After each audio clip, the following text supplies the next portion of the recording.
Hi, good afternoon. Welcome to Melbourne Recital Centre and welcome to Melbourne International Jazz Festival. How you doing? Yeah, it's great to see you here. My name's Chelsea Wilson. I'm the Artistic Associate of Melbourne International Jazz Festival Congress and so thrilled to be here with you this afternoon.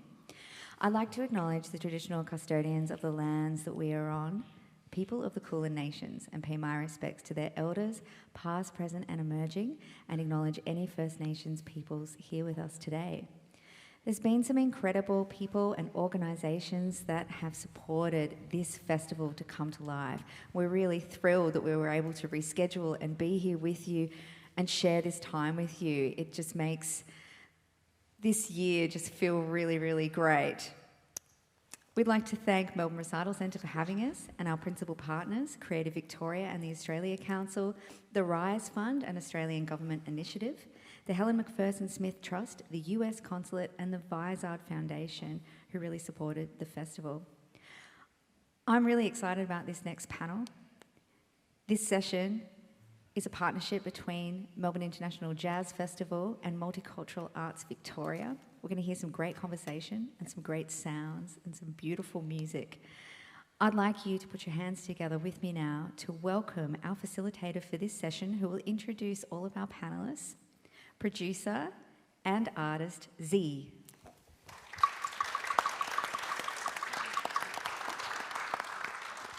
Good afternoon. Happy Saturday, everyone. It's so good to be able to share spaces like this in our physical form, given the last 2 years that we've had. So forgive me if I get a little emotional.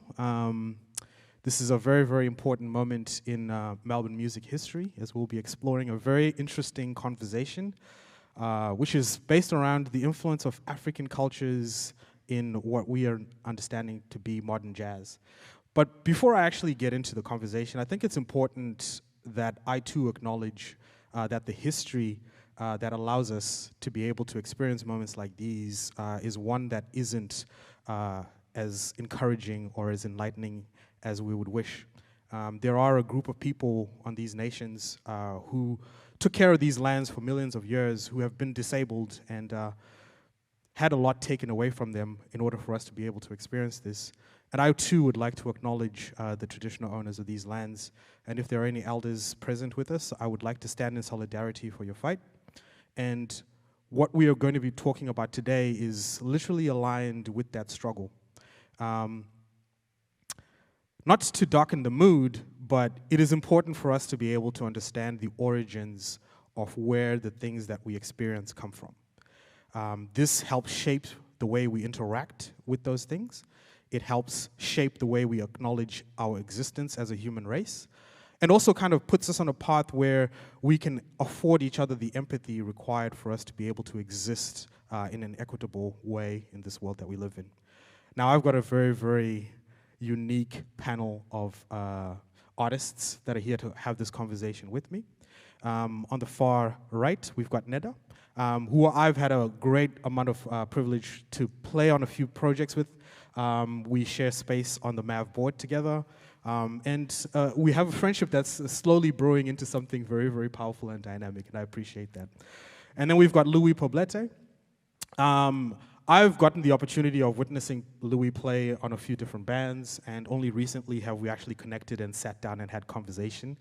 And a very, very exciting, interesting artist, and I can't wait for you to hear what he has to share. Then we've got Seble Girma. Seble I only met as part of this particular panel preparation, and her story is very unique and extravagant. And once again, like the others, I can't wait for you to hear what she has to share. Romy, all the way from Cuba. She's an amazing artist, studying something that's very interesting, and studied something that's very interesting, which I won't give you too much, because I really want you to be on the edge of your seats as we travel through this journey. Then we've got Arnold Lebong. Arnaud and I have a very interesting relationship. He's not only my friend, but he's also my music teacher. You might see a bass in front of him right now, but he's actually more, I guess, dynamic than the instrument suggests. And I can't wait for you to hear what he has to share and his journey. Then we've got Jali, who's got this beautiful instrument in front of them, which is the kora instrument. Jali is one of many Melbourne-based artists that play this extravagant instrument. And I feel like this is one instrument that has almost been forgotten within the music scene. And on the far left there, we've got Solomon Sisay, amazing ethio-jazz saxophonist, who will be joining us as well. Now, as the pamphlet suggests, we're going to be exploring the ideas that informed jazz music as we experience it today. My appreciation of music started at a very young age. I did not have any concept of what genres were. All I heard were sounds, and I listened and I enjoyed them. That informed the path that made me the artist that I am today.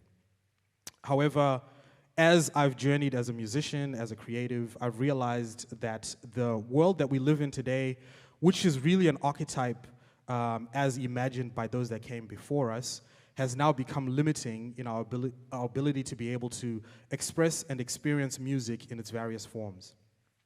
Now, to start off the conversation, I'm going to take you back to a place in the US called the place Congo. History suggests that this is where jazz originated from. I'd like to challenge that thought and say that jazz was existing pre-slavery history. Jazz was in and amongst African cultures, African traditions, and one way in which we can start to tangibly experience what that looks like is by having a conversation about rhythm. Louis and Neda are amazing percussionists, as you can see the instruments in front of them. And I really wanted to start off by talking to Louis and ask the question, where do these rhythms originate from? Can you describe to us the evolution of the rhythms that were pre-slavery to what we're experiencing now within the jazz music scene? Yeah. It's a very, very dense conversation. Well, I guess my understanding is, many years ago, when people started playing these drums or similar drums, I guess in the Americas, they came with them, rhythms and songs, which through time have kind of gradually changed, morphed into different things. Which the hardware and everything is different to the original drum that came from Africa.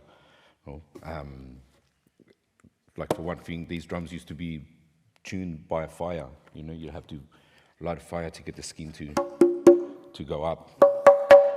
Where now you can just, modern age, you tune it with a key.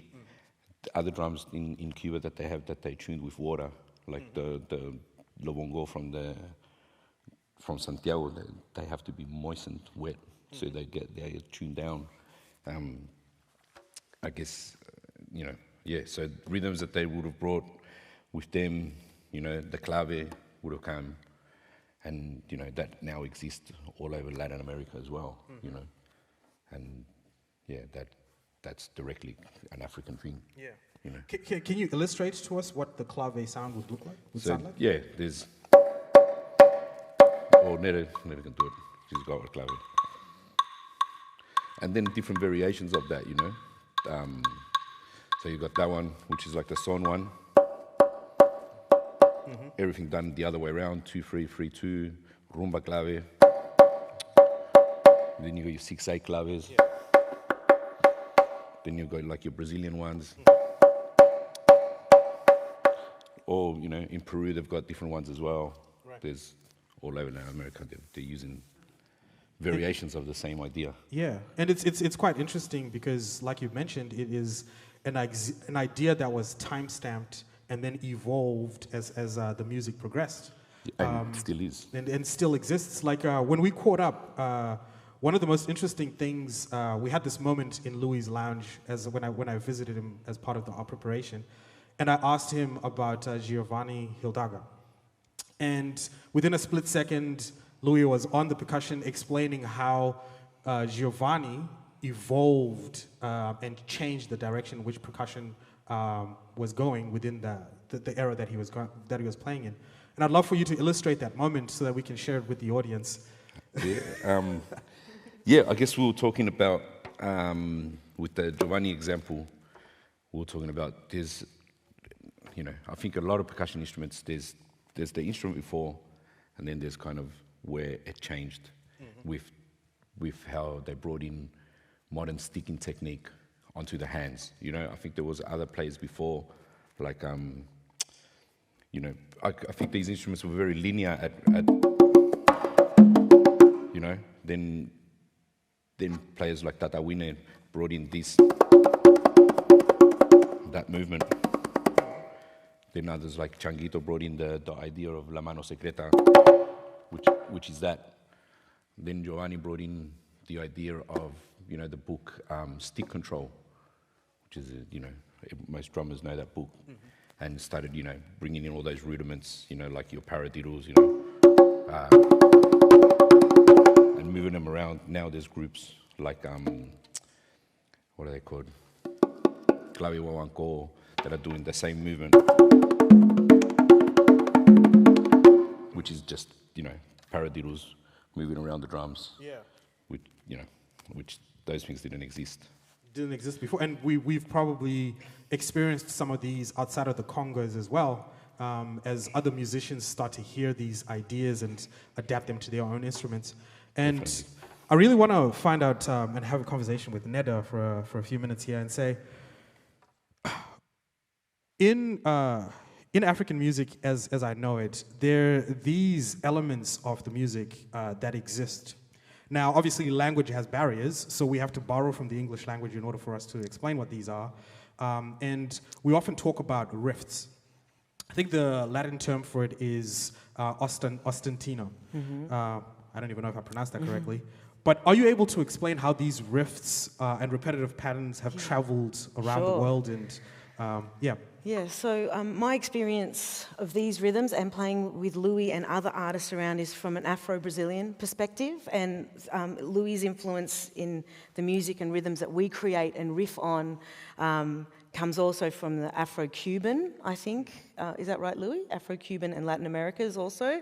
And I like to cast my mind even back before they got to Louis and us and a few generations before us, where they were possibly coming from the many countries in Africa before even slavery, so way back into Mandingo Empire, even, thank you, Jali, I'm getting a nod from Jali, just making sure I'm getting this right. So way back into Mandingo Empire, or even just maybe Yoruba traditions, where even like this fabric here is a very modern fabric. It's got fashion on it, but if you look at the original Yoruba fabrics, you can see symbols of the music, symbol of the instruments, symbol of the calls, the voicings, and those Yoruba traditions got passed down through the calls, the voicings in the rhythms, through the traditions, through the food, through the dance, through the art, through spoken.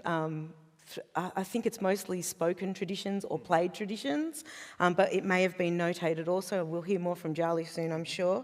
But yeah, to see that evolution go, and in my experience when I learnt in Brazil for the time that I spent in Brazil, I learnt that those traditions are directly coming from Yoruba descendants in Brazil. So Yoruba is a massive ethnicity group, absolutely massive still, and the descendants of all that is absolutely massive. Even in Australia, I'll have some family come to my house and go, I recognise that fabric, this is the rhythm, da-da-da. So yeah, and those riffs that you speak of usually are with voicings, and I even hear it in modern jazz singers' voices when they start up a track or call in a track. They'll copy those voicings, and so, maybe a 6/8 voicing might be karakadukudu, but it would sound like this between Louis and I. We're not jazz singers, but we would go...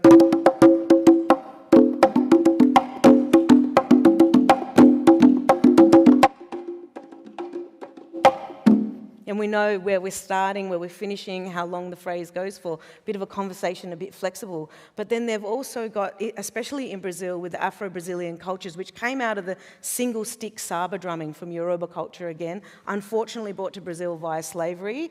The only good thing that came out of that was the strong samba tradition celebrating the end of that. But these calls were originally done on, like Louis was saying, drums previous to the industrial age, without lugs, more tuned with water and fire.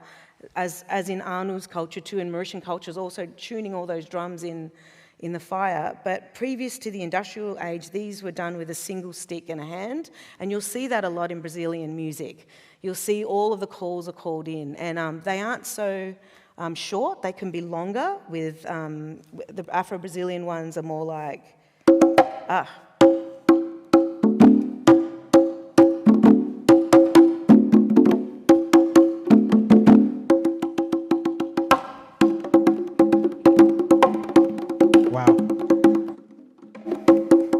things to get us into the riff, basically. It's how we're going to get in, who's going to call it. And in jazz music, I hear the singers doing that with their voices. And if there's no singer, it's often a horn player or a section leader doing those voicings. But my impression is that when I was learning these rhythms, which are largely influenced by Yoruba culture, I am hearing the same thing. And I haven't operated a lot in the jazz space, more in the world music space. And I've never been, thank you for inviting me into the jazz space, Z. And thank you to MAV and also the Recital Centre, the Jazz Festival, for inviting this conversation into the jazz space. Usually we wouldn't be talking with jazz terms like that, but we would just be calling each other and creating the music and improvisation. And that's very, very interesting. First of all, thank you, Louis and Neda, for an amazing discussion.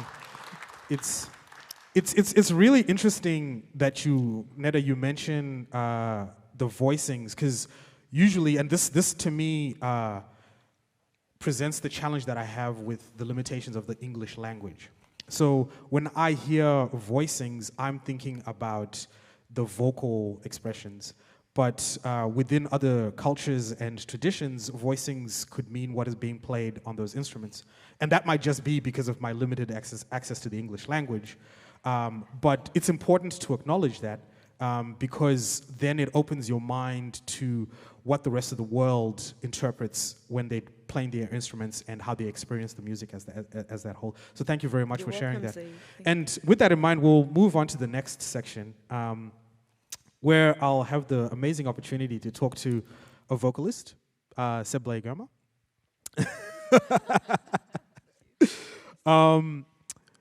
When I caught up with Seble, we had a brief conversation around how she got into music, and I don't really want to spoil it, but I will get Seble to share with us very briefly, how did you get into music, and what's your journey been like so far? How did I get into music first? Thank you for having me here on the stage. It's been a while for me. And thank you the Melbourne International Jazz Festival and MIJF. How I became a singer is just as a young child. I used to sing at church, like as gospel, which is interesting. It's completely different than singing in the world. So it wasn't like singing on the stage. It's just in the church only. I was trying to be a singer, which is at school. We do things at the end of the year when we finish school every year. We have like performance. They have mini medias, mini theater and music bands. Like it's not supported by anybody, but the kids just make just a little group and sing. So I did force myself to join one of the school mini medias, and then I went there and I told them I can sing. They were like, they check, and I never sing normal songs before, so they said, okay, we can give you just one songs for the day. And my family didn't know, because it's especially for girls, it's shame. Mm-hmm. It's not a culture for us to go out in the world and sing. It's really against the culture. So I tried to break. I did it, which is my mom and my dad didn't know.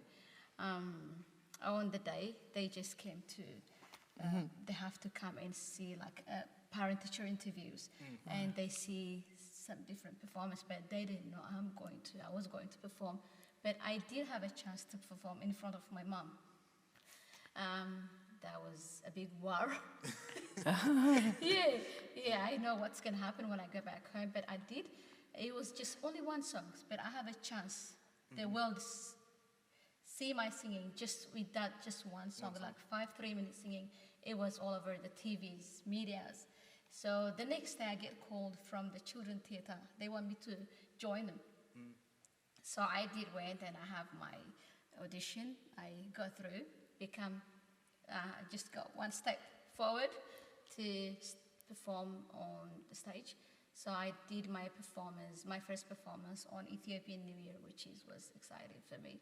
And they used to pay me about 70 Ethiopian birr, which is, I don't know how much. I don't know. It's just like maybe $5 or less. Yeah, but I was so excited to become as a singer, as a professional singer. But it was too fast for me. I grew a lot, so quick. It was fast growing as a young artist, performer. So I get a chance to go everywhere. That was 27 years ago, maybe 26 years ago. So I get called from children, TV programs, different organization. So I did have a chance to join circus, and there is a program which is run by a German organization, which is Seble Generation. In Africa, there is HIV's issues. So there was a group which is teaching the society how to control HIV virus in Africa. So I joined that group. So I have to sing about HIVs and then acting and stuff. So I started traveling around the country. It was too hard for my family to accept it.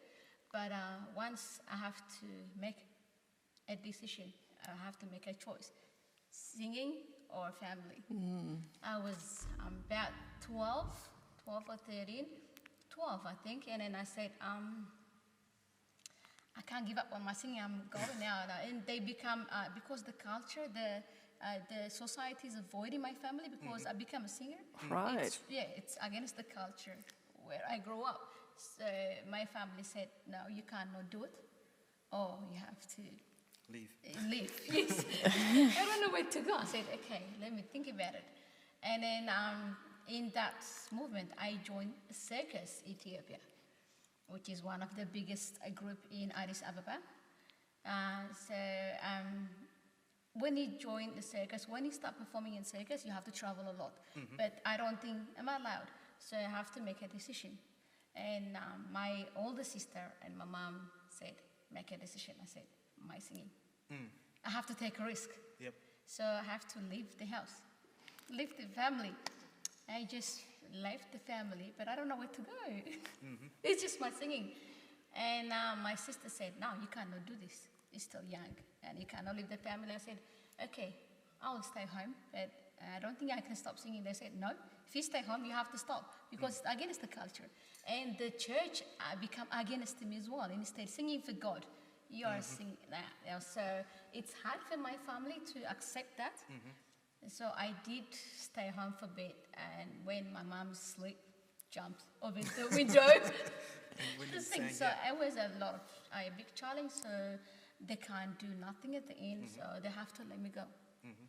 And so I become more known in the country.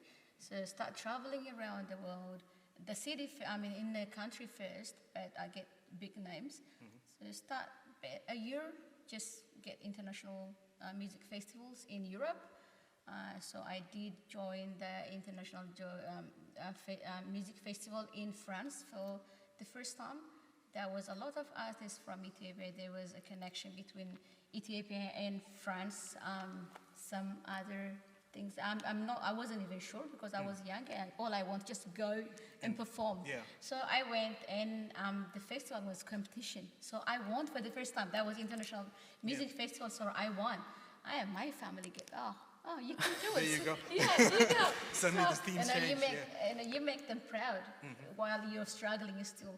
So I have to be like in and out, and I have to study at the same time. And then traveling around the world was a bit tough with the school and family. Still, there is a pressure. So if you get like on your result, if you get a bit low, you're gonna be that was gonna be your end of performance. So you have to stop. So I have to struggle with it. So I just going on and on. So I started traveling the world, and then came to Australia in 1998 for the Warm Adelaide Festival, that was a big one for me. I was traveling about 10, 11 Europe countries before that. So because of my situation in Ethiopia, it's just my family, I was young, so I need to decide to stay back. When I stayed back, still it was hard for me to work in my profession because no English at all. I don't have even a word of it. And in different culture, different people, but I did force myself to join a group in Footscray Art Center, they have multicultural choir group. I did join them. There was fun, I don't understand what they was talking about, but they was interested on me. They want me to explore myself, like they want me to sing with them because they know I don't speak English or can sing English, so they pushed me to teach them my own language in singing. So the first time I did and teach them with a translator, there was a person who translate my language, and I teach a song. That was a huge performance for me, and they choir full choir, but 70 people in that choir. It was a huge performance. Yeah. Yes. So I did work. Since then, I did start working with Multicultural Art Victoria, which is my big fun still. Around Australia, and then I work with Melbourne. The biggest is TESA, which is Tasmanian Symphony Orchestra, and I have my own band, Jazz Maris, and I used to perform with Afro Habesha as well. And my music story comes just like that. As I started when I was 6, 7, as a choir in a church, that's all about it. And it's crazy to hear such an amazing story that had so many ups and downs, but here you are sharing this space with us. Yes. And I mean the reason I asked Seble to share her story is because often when we interact with music, we only see the end product of what that is, but without really acknowledging the journey. And to re-emphasize that we are living in a construct that has become restrictive rather than enabling, stories like this then don't get given the opportunities to exist on platforms such as these unless organizations like Multicultural Arts Victoria and Melbourne International Jazz Festival start to interact and intersect. And what that does is it opens up the industry to allow for musicians as talented as Seble to come into those spaces and start to share their stories without really being restricted by language, similar to what Footscray Community Arts Centre allowed her to do, share her story but using her language, and allow the choir that was there to experience and accept that language as it is. And it's important for us to hear these stories and evolve beyond the limited thinking that the genres that we exist in have kind of imposed on us. But I want to have a chat with Romy. And Romy has a very interesting journey with her music. Originally from Cuba, came out here to study music, and as a result of her coming out here, she started to look at Cuban music from a different lens.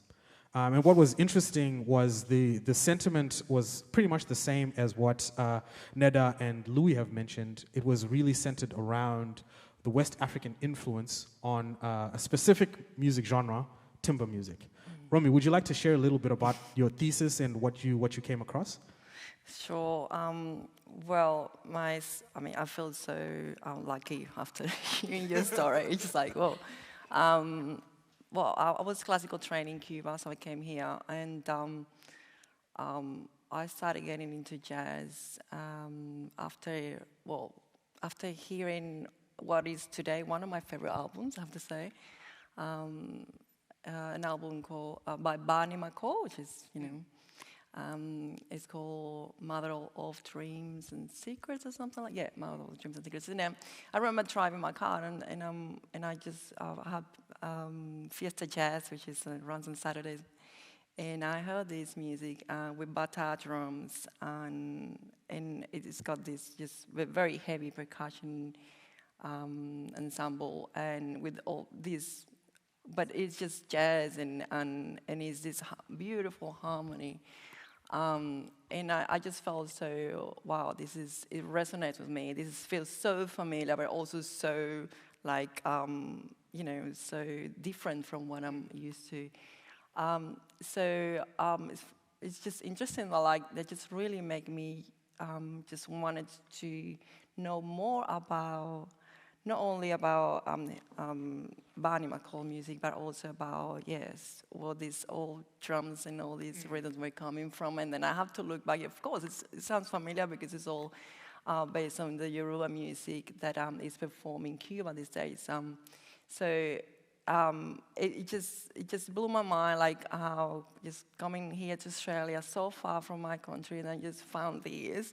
And it was so like the perfect mix of Cuban and Australian music. So for me, it was kind of like, that make me, not only that, but all the other things around that were happening at the time. Just went to VCA and I studied over there. And one of the last things I did when I did honors, I had to do a thesis, and I did it in like some similar subjects, like just taking some of those Yoruba rhythms and chants and just writing music around those rhythms and chants. Yeah, so that kind of like opened up all the avenues for me as well. I just studying like some of those songs I wrote for that particular thesis, they're morphed into other styles and other rhythms, and I just brought it to a timba band, which is a different style of Cuban music that is what I perform more these days. Got an 11-piece band, which Louis is part of course. 11-piece, wow.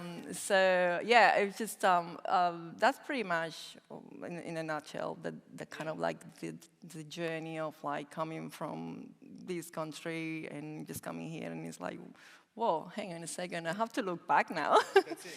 And yeah. It's very interesting because a lot of musicians, even myself, when you enter a different context, you look back at your home and you go, whoa, I was missing out on all these things. Exactly. And it's interesting because there's parallels to that story within the Australian music scene as well.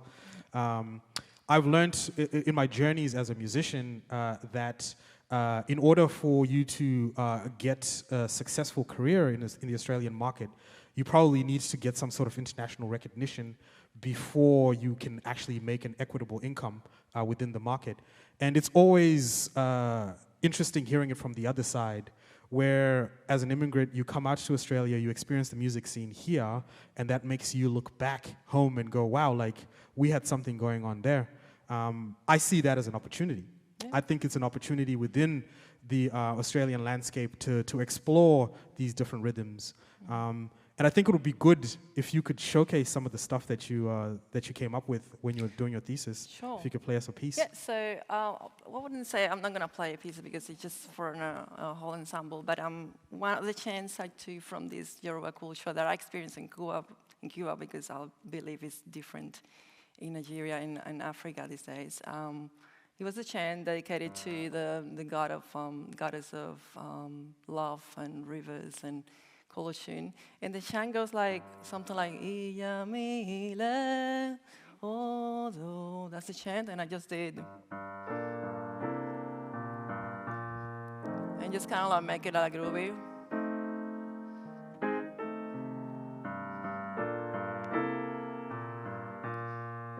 Something like that.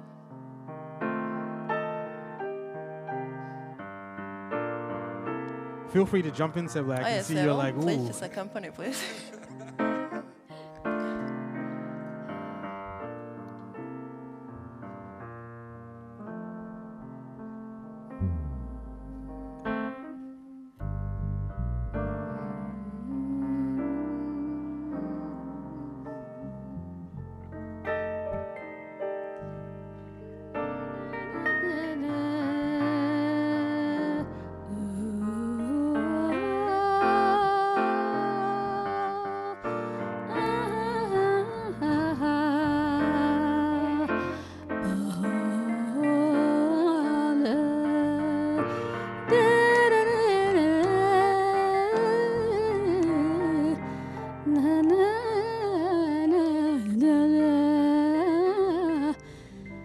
ستير سكتلات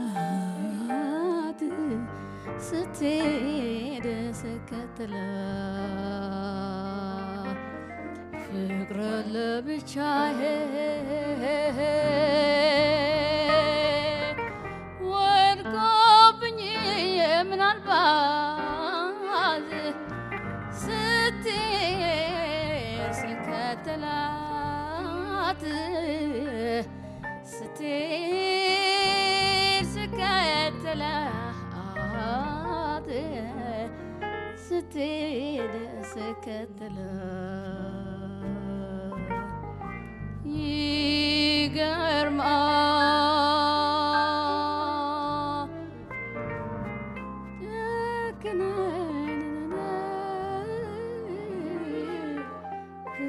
That's amazing. That is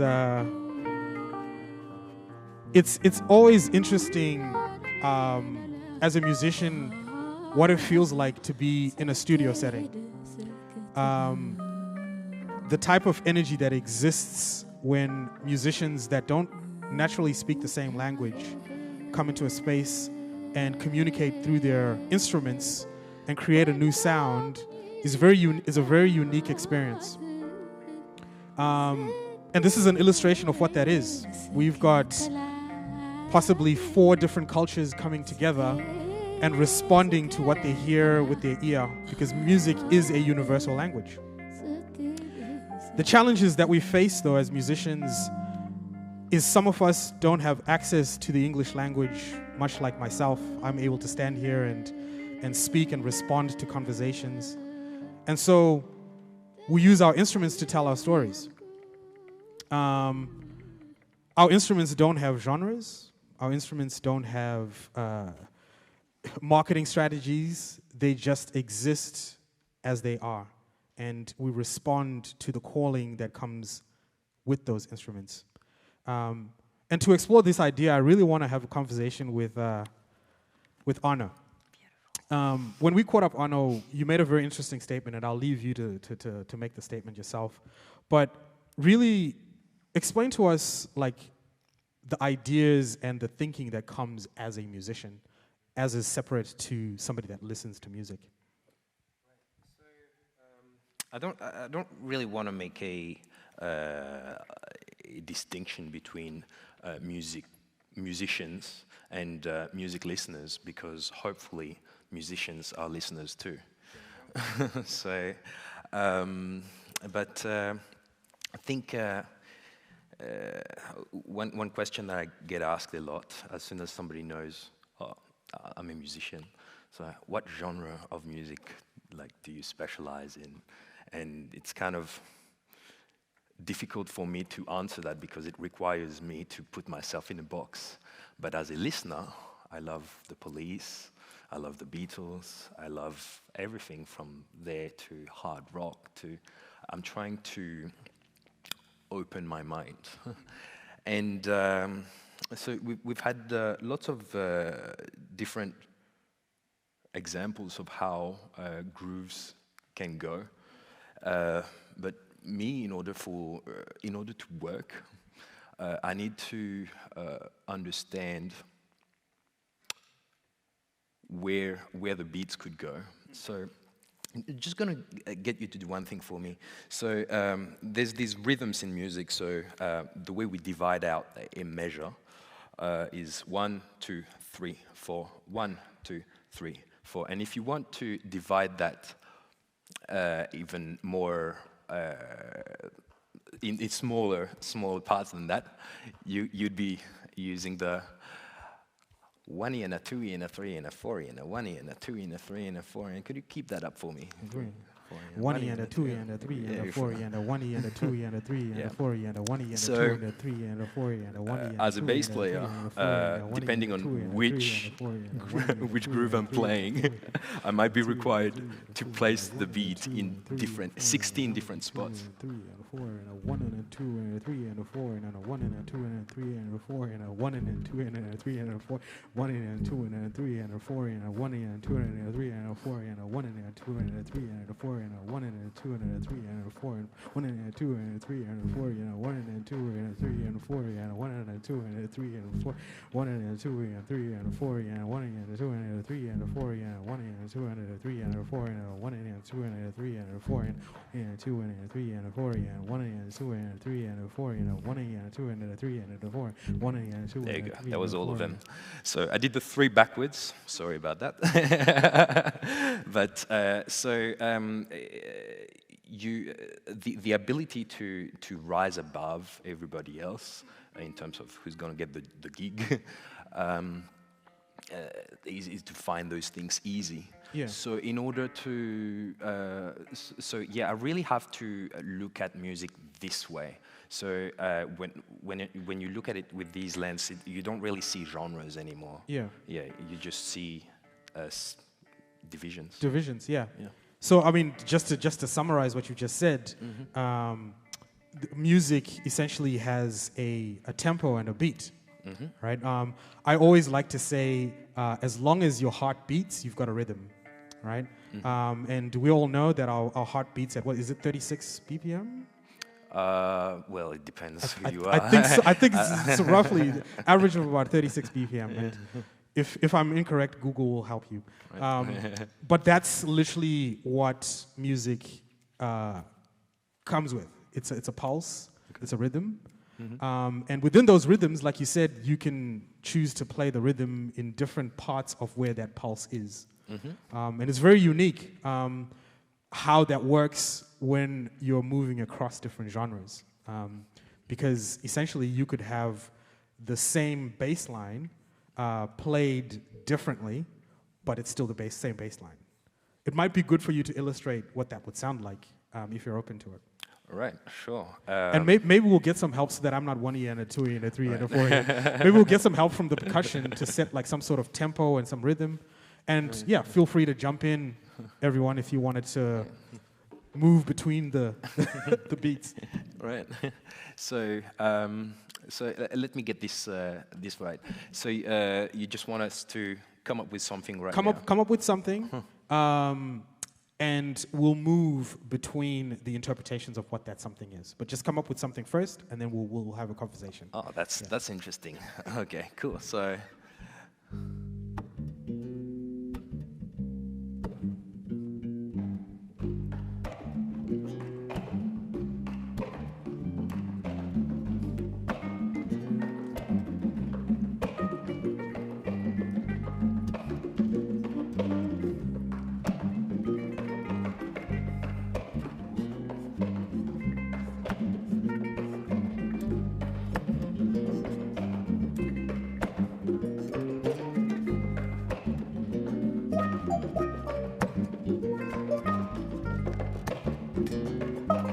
Okay. So now I'm gonna put you on the spot, if that's okay. Sure. I'm gonna put you all on the spot. We're gonna play the same bass line, but with a different feel. Yeah.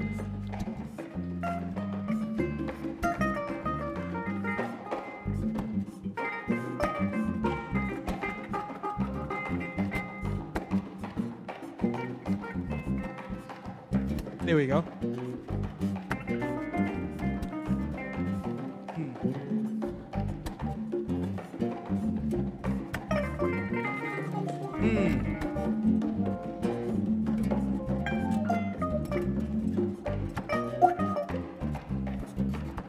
All right, and then I'm going to challenge the percussionists for a second while you're still playing. Let's illustrate what we were talking about in terms of the evolution of the different percussion styles, and showcase what that looks like in the context of the music that's playing at the moment.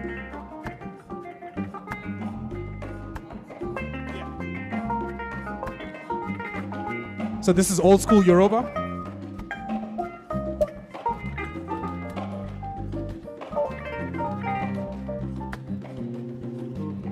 Yep.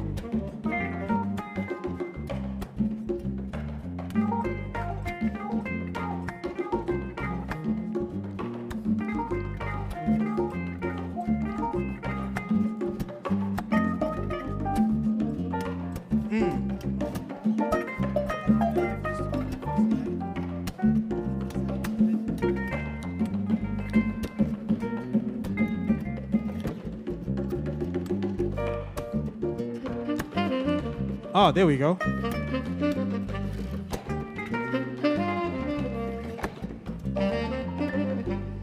Yeah.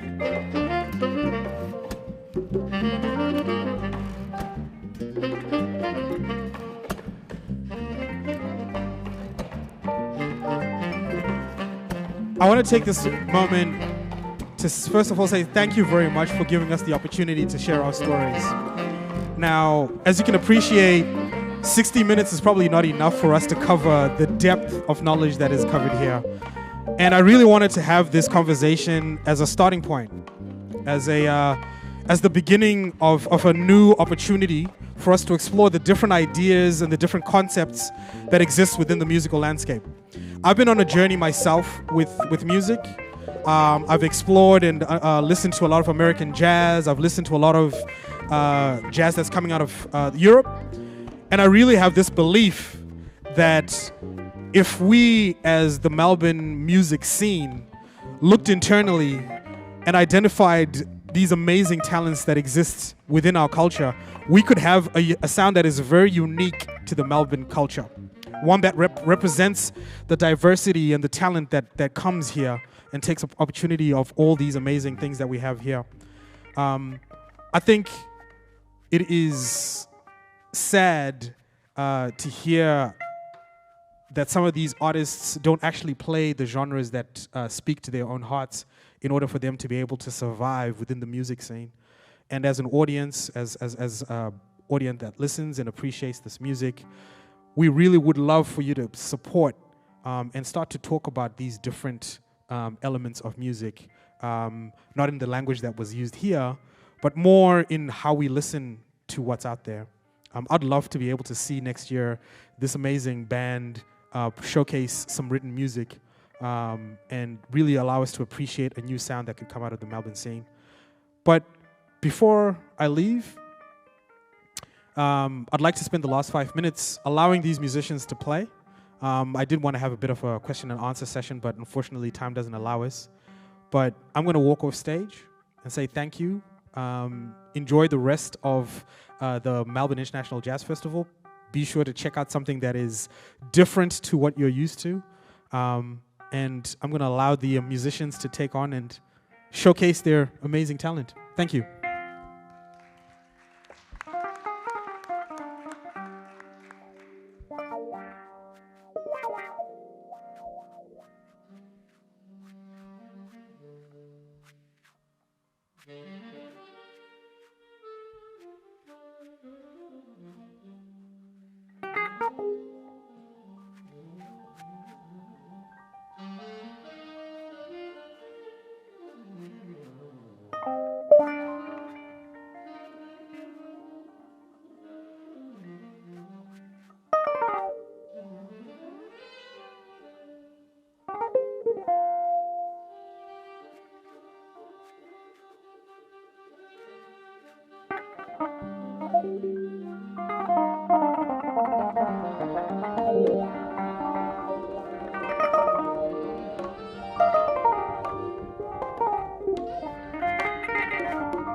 Thank you so much to these amazing, one more time for the amazing musicians. We've got Solomon Sisay on saxophone, Jali Kuyateh on kora, Arnaud Lebon on the bass, Romy Hernandez on the piano, Seble Girma, vocals, Poblete, percussion, and the amazing Neda on percussion as well. Thank you so much. Enjoy the rest of your day.